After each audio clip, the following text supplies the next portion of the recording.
জয় মা কামাখ্যা। আমি শ্রী মোহনানন্দ মহারাজ। আজ আলোচনা করব কাল সর্প যোগ।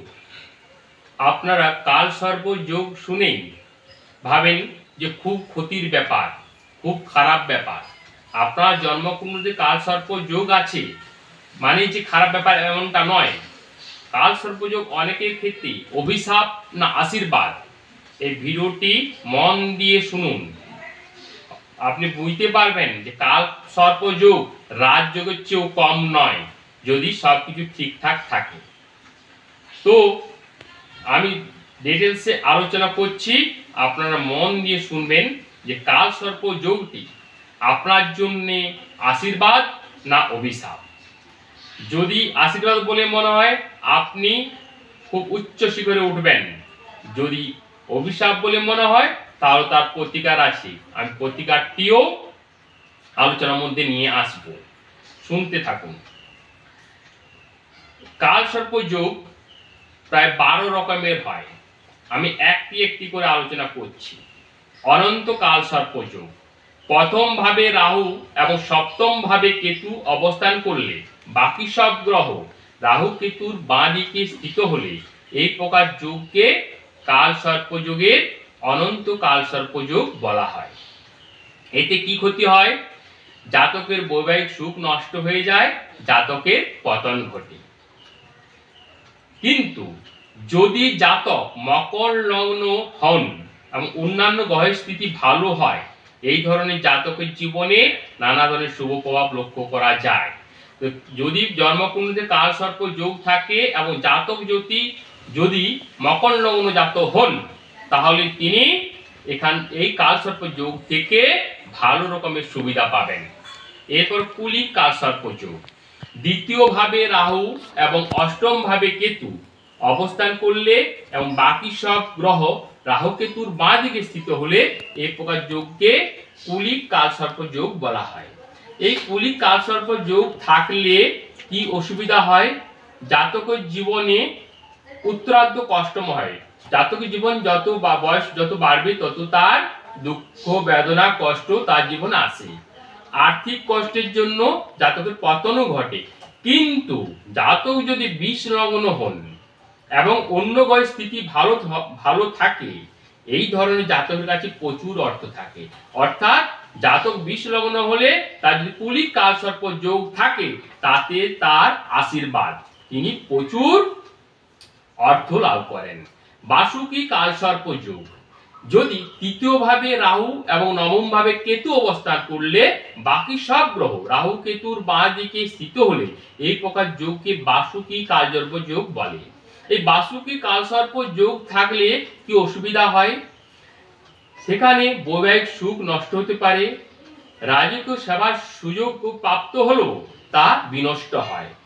কিন্তু জাতক যদি মেষ লগ্ন জাতক হন, অন্য গ্রহগুলির স্থিতি ঠিক থাকলে জাতক জীবনে খুব সাফল্য অর্জন করেন, উত্তম ভাগ্যের সূচনা হয় এবং উন্নতির অনেক সুযোগ আসে। এরপর শঙ্খপাল কাল সর্প যোগ। শঙ্খপাল কাল সর্প যোগ কখন হয়? যখন জন্মকুণ্ডলিতে চতুর্থ ভাবে রাহু এবং দশম ভাবে কেতু অবস্থান করলে এবং বাকি সব গ্রহ কেতুর মধ্যে বিদ্যমান হলে এই ধরনের যোগকে শঙ্খপাল কাল সর্প যোগ বলে। এই শঙ্খপাল কাল সর্প যোগ থাকলে কি অসুবিধা হয়? এদের যে কোনো কার্য করতে গেলে বাধাপ্রাপ্ত হন, কোনো কাজেই সম্পূর্ণ হয় না, জীবন একাকিত্বে ভরে ওঠে, উপযুক্ত সঙ্গী বা সঙ্গিনী পান না। কিন্তু জাতক যদি ধনু লগ্ন জাতক হন, তাহলে তিনি ভয়মুক্ত জীবনযাপন করতে পারেন, মধ্যজীবন পর্যন্ত ধন এবং স্বাস্থ্য ভালো থাকে, ব্যবসা চাকরি রাজনীতিতে বহু সফলতা লাভ করেন।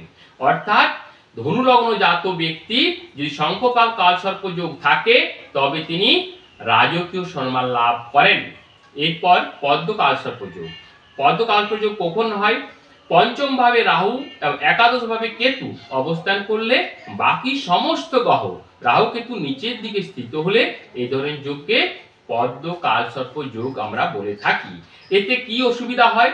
জাতকের সন্তানের কোনো সুখ প্রাপ্তি হয় না এবং প্রায়শই সন্তানের থেকে দূরে থাকতে হয়। জাতক দ্বারা সংরক্ষিত সম্পত্তি অন্য লোকেরা নিয়ে নেয়, মৃত্যুরা স্বার্থপর হয়।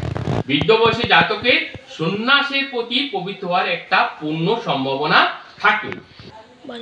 জাতকের মৃত্যুরাই তার পতনের কারণ হয়। তবে জাতক যদি মেষ বা বৃশ্চিক লগ্ন জাতক হন এবং অন্য গ্রহের স্থিতি যদি ভালো থাকে, জাতক রাজনীতিতে বহু সফলতা পান। অনেক বড় বড় রাজনীতিবিদ পদ্ম কালসর্প যোগের জন্য আজ তারা খুব সাফল্যের শিখরে বিচরণ করছেন। এরপর মহাপদ্ম কালসর্প যোগ, ষষ্ঠ ভাবে রাহু এবং দ্বাদশ ভাবে কেতু। ষষ্ঠ ভাবে রাহু এবং দ্বাদশ ভাবে কেতু অবস্থান করলে বাকি সমস্ত গ্রহ রাহু কেতু ডান দিকে বিদ্যমান হলে তাকে মহাপদ্ম কালসর্প যোগ বলি। এই ধরনের জাতকরা নিরাশাবাদী ও শত্রুতা মনে পোষণ করেন। এদের প্রেম সফলতা প্রাপ্ত হয় না। জাতক নানা রকম বিশৃঙ্খল কাজকর্মে যুক্ত অসৎ কাজকর্মের সঙ্গে যুক্ত হতে পারেন এবং এদের জেল জরিমানা বা জেল ও জরিমানা উভয়ই হয়। তার জীবন শত্রু পরিবৃত্ত হয়। স্বাস্থ্যের ক্ষেত্রে উন্নতি জায়গায় অবনতি দেখা যায় এবং কি তার হঠাৎ মৃত্যুযোগও লক্ষ্য করা যায়। এছাড়া সে কারাবাসও তার হতে পারে। কিন্তু জাতক যদি মকর লগ্ন এবং অন্য গ্রহের স্থিতি ভালো, জাতক যদি মকর লগ্ন জাতক হন, তবে জাতক ভালো দলিল দস্তাবেজ রচনায় কুশলী হন, ওকালতি এবং রাজনীতিতে সফলতা লাভ করেন। এরপর তক্ষ কালসর্প যোগ, যদি আপনার জন্মকুণ্ডলিতে সপ্তম ভাবে রাহু, প্রথম ভাবে কেতু অবস্থান করে, বাকি সমস্ত গ্রহ রাহু কেতু ডান দিকে স্থিত হলে একে তক্ষ কালসর্প যোগ বলে। এতে জাতকরা অত্যন্ত লোভী হন। এরা লটারি, জুয়া, সাট্টা সব জায়গায় এদের বিচরণ। এমনকি অন্যের বাড়িতে এরা চুরি করত এদের দ্বিধা কোনো বোধ লাগে না। এরা এক ধরনের নেশাখোর জীবনযাপন সাথে যুক্ত হয়ে ওঠেন। তবে জাতক যদি উপযুক্ত জীবনসঙ্গিনী পান বা জীবনসঙ্গী পান, তাহলে তার উন্নতি অনেক ক্ষেত্রে লক্ষ্য করা গেছে। এর কর্কটক কালসর্প যোগ, কর্কটক কালসর্প যোগ যদি আপনার অষ্টম ভাবে রাহু এবং দ্বিতীয় ভাবে কেতু অবস্থান করলে, বাকি সমস্ত রাহু কেতু ডান দিকে স্থিত হলে একে কর্কটক কালসর্প যোগ বলে। এই ধরনের জাতক নিজের বন্ধুদের দ্বারা প্রতারিত হয়, কাজে স্থিরতা আসে না, জাতকের প্রভাব খিটখিটে হয় এবং সব কথাতেই ঝগড়া করার প্রবৃত্তি জন্মায়। এক্ষেত্রেও যদি জীবন সঙ্গিনী মেষ লগ্ন জাতক হন, তাহলে এই কর্কট কালসর্প যুক্ত ব্যক্তিরা দাম্পত্য জীবনে সুখ এবং কাজের জায়গায় উন্নতি লাভ করেন। শঙ্খচূড় কালসর্প যোগ, যদি নবম ভাবে রাহু, তৃতীয় ভাবে কেতু অবস্থান করে, বাকি সব গ্রহ রাহু কেতু ডান দিকে স্থিত হলে এই ধরনের যোগে আমরা শঙ্খচূড় কালসর্প যোগ বলি। এই ধরনের জাতকের কিছু গুণ না থাকা সত্ত্বেও এরা বড় বড় কথা বলে, সব কাজে এরা মিথ্যের আশ্রয় নেয়, নিজেরা কোনোদিন সাফল্য পায় না, নিজেকে সবসময় বড় করে দেখানোর চেষ্টা করে, কিন্তু জীবনে সবসময় পতনেই ঘটে। এক্ষেত্রে তার পিতামাতা যদি মকর লগ্ন জাতক হন, তাহলে এই শঙ্খচূড় কালসর্প যোগ জাতক ব্যক্তি জীবনে কিন্তু অনেক উন্নতি লাভ করতে পারেন। ঘাতক কালসর্প যোগ, দশম ভাবে রাহু, চতুর্থ ভাবে কেতু অবস্থান করলে, বাকি সমস্ত গ্রহ রাহু কেতুর উপরের দিকে স্থিত হলে এই ধরনের যোগকে আমরা ঘাতক কালসর্প যোগ বলবো। এতে কি ক্ষতি হয়? জাতক জাতিকার সরকারি পক্ষ থেকে বাধা পায়, পরিবারও এরা প্রতিষ্ঠা পায় না, কখনো রাজা কখনো ফকিরের মতো চলে।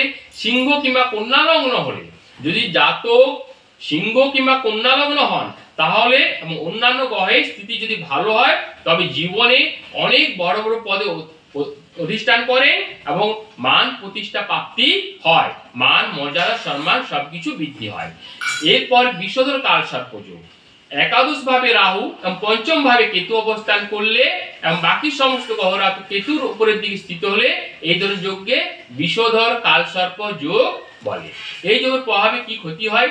জাতক এক স্থান থেকে অন্য স্থানে ঘুরে বেড়াতে থাকে এবং সন্তানের মাধ্যমে এরা সুখ পেতে পারে।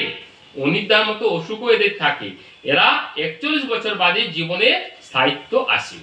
শেষ নাগ কালসর্প যোগ, যদি আপনার জন্মকুণ্ডলিতে দ্বাদশ ভাবে রাহু এবং ষষ্ঠ ভাবে কেতু অবস্থান করলে বাকি সমস্ত গ্রহ রাহু কেতুর বাঁ দিকে স্থিত হলে এই ধরনের যোগকে শেষ নাগ কালসর্প যোগ বলে।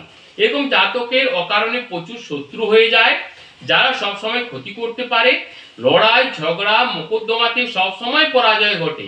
এছাড়া পেটে স্থায়ী রোগ থাকে এবং বিভিন্ন শারীরিক সমস্যার সঙ্গে এরা জড়িত থাকতে পারে। কালসর্প যোগের বিষয়ে অনেক বিভ্রান্তি আছে, তবে আপনাদের আমি বলি এর প্রতিকার কিন্তু খুব সহজ। যদি আপনার জন্মকুণ্ডলিতে কালসর্প যোগ থাকে, আমি তো আলোচনা করে বললাম অনেক ক্ষেত্রে আশীর্বাদ। যদি দেখেন যে আপনি ওই লগ্নজাত হচ্ছেন না, তাহলে প্রতিকার খুব সহজ। যদিও অ্যাকচুয়ালি কোনো প্রাচীন গ্রন্থে এই দেবতার কোনো পুজোর কোনো বিধান নেই, তবে মহামৃত্যুঞ্জয় জপ এবং শিবের আরাধনায় সর্বশ্রেষ্ঠ উপায়। কালসর্প যোগের প্রতিকারে মহামৃত্যুঞ্জয়ের জপ এবং শিবের আরাধনায় সর্বশ্রেষ্ঠ উপায়। এই যোগে মন্ত্রের প্রতিষ্ঠা করে প্রতিদিন পূজা করা হয়। ওম নাগেশ্বরায় নমঃ বা ওম মহাকালায় নমঃ জপ করতে হয়। এছাড়া অনেক সময় রুদ্রাভিষেক করানো হয়। কোনো ব্রাহ্মণ বা পুরোহিত, তান্ত্রিক বা কোনো জ্যোতিষ এই রুদ্রাভিষেক করেন। রুদ্রাভিষেকের সময় অন্যান্য পূজা সামগ্রী ছাড়া অন্যান্য যে পুজোর যে উপকরণ লাগে সেগুলি বাদ দিয়ে এক জোড়া রূপার নাগনাগিনের জোড়া নাগনাগিন জোড়া কাপ লাগে। এই জন্য পুজো শান্তির পরে রুদ্রাভিষেকের পরে যে ব্রাহ্মণ বা পুরোহিত এই আপনার অভিষেকটি ঘটাচ্ছেন তাকে রূপোর নাগনাগিনী দান করে দেবেন। তিনি এটাকে কোনো তাম্রপাত্রে রেখে দিতেও পারেন কিংবা গঙ্গার জলে ভাসিয়েও দিতে পারেন। এটি কালসর্প শান্তির একটি বিকল্প প্রয়োগ। কালসর্প যোগের স্বাস্থ্য বিধিসম্মত আমাদের এখানে নাসিক থেকে 25 কিলোমিটার দূরে ত্র্যম্বকেশ্বর মন্দিরও এর প্রতিকার সিদ্ধভাবে করা হয়ে থাকে। তবে আপনাদের বলো কালসর্প যোগ নিয়ে চিন্তার কোনো কারণ নেই। আপনারা ভিডিওটি ভালো করে দেখলেই বুঝতে পারবেন যে যে জীবনে অনেক আমাদের সমাজে যে প্রতিষ্ঠিত ব্যক্তি তারা কেউ না কেউ কোনো না কোনো কালসর্প যোগে দুষ্ট, কিন্তু এটা তাদের কাছে আশীর্বাদ হয়ে তাদেরকে সর্বোচ্চ শিখরে নিয়ে গেছে। অতএব আপনারা কালসর্প যোগে খুব ভয়ের কোনো কারণ নেই। যদি প্রতিকার করতে প্রতিকার সহজ, ব্রাহ্মণ বা পুরোহিতকে প্রতিকার করান। আমি আজ এখানেই শেষ করছি। ভালো থাকবেন, সুস্থ থাকবেন এবং সতর্কভাবে থাকুন। নমস্কার।